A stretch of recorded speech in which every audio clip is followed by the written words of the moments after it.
A lion is always a lion. There are so many jackals and other animals in the forest, but there will be only one lion. And even if it is single, it will be the king of jungle. 2 ఏళ్ల క్రితం 2024 ఫిబ్రవరిలో తమిళిగా వెట్రి కలగం పేరుతో రాజకీయ పార్టీని ప్రారంభించారు విజయ్. రాజకీయాలంటే కేవలం తనకు మరో వృత్తి కాదని, ప్రజలకు సేవ చేసే పవిత్రమైన పనేనని అన్నారు. రాజకీయాలు తనకు హాబీ కాదని, తన తపన అంటూ ప్రజల మనసులో నాటుకుపోయే ప్రారంభ ప్రసంగంలోనే తన ఉద్దేశాన్ని స్పష్టంగా చెప్పాడు విజయ్. అదే రోజు సినిమాల నుంచి కూడా వైదొలుగుతున్నట్లు ప్రకటించడం మరింత ఆకర్షించింది.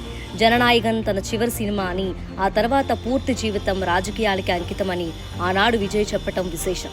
జన్జీలో విజయ్కి మంచి ఫాలోయింగ్ ఉంది. దాన్ని అందిపుచ్చుకున్న ఈ నటుడు తాజా ఎన్నికల్లో ఏ పార్టీతో పొత్తు పెట్టుకోనని చెప్పి యువతకు గోడ్గా కనిపించారు.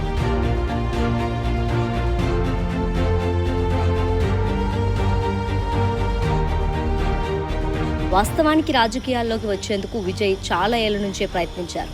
2009లో దాదాపు 85,000 మంది ఉన్న తన ఫ్యాన్ క్లబ్ను విజయ్ మక్కల్ ఇయక్కం పేరుతో సంక్షేమ సంఘంగా ఏకీకృతం చేశారు. తొలినాళ్లలో సామాజిక సేవ వేదికగా ఉన్న విఎంఐ 2011 అసెంబ్లీ ఎన్నికల్లో అన్నాడీఎంకే నేతృత్వంలోని కూటమికి మద్దతిచ్చింది.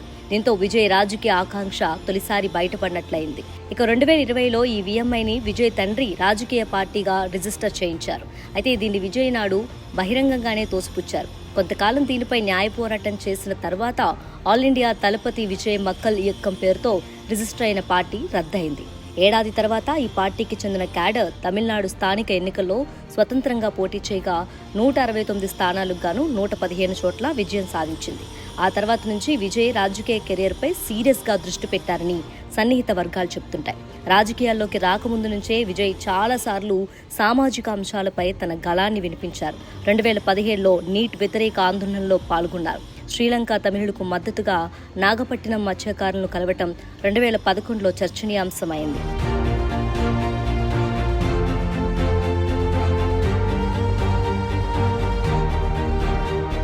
రాజకీయాల్లో విజయ్ ప్రయాణం నల్లేరుపై నడకేం కాదు. ఆరంభంలోనే ఆయన్ను వివాదాలు చుట్టుముట్టాయి. గతేడాది సెప్టెంబర్లో కరూరులో ఆయన ఎన్నికల ర్యాలీలో జరిగిన తొక్కిస్లాట్లో 41 మంది మృతి చెందడంతో ఆ ఘటన చెరగని మచ్చలా మారింది. ఈ ఏడాది ఫిబ్రవరిలో విజయ్ నుంచి విడాకులు కోరుతూ ఆయన భార్య సంగీత కోర్టును ఆశ్రయించడం సంచలనం సృష్టించింది.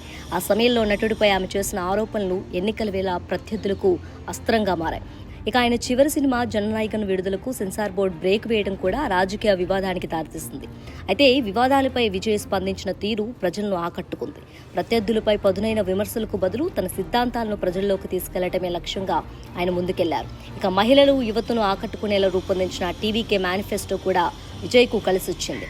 డీజిల్పై సబ్సిడీ, బీమా, మత్స్యకారులను రిలీఫ్ ఫండ్ వంటివి ఓటర్లను దగ్గరకు చేర్చాయి.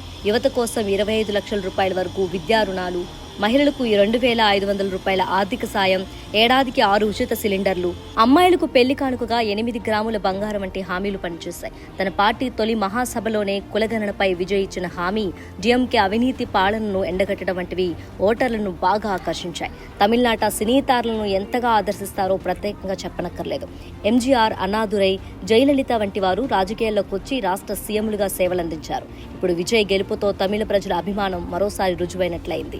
వాస్తవానికి ఎన్నికల్లో డిఎంకేనే మరోసారి అధికారంలోకి వస్తుందని అత్యధిక ఎగ్జిట్ పోల్స్ అంచనా వేశాయి. ఒక్క సర్వే మాత్రం విజయ్ విజయం సాధిస్తారని ఊహించింది. ఆయన మరో ఎంజీఆర్ అవుతారని చెప్పింది. అన్నట్లుగానే నేటి ఫలితాల్లో టీవీకే హవా ప్రదర్శించింది. A lion is always a lion. There are so many jackals and other animals in the forest, but there will be only one lion. And even if it is single, it will be the king of jungle.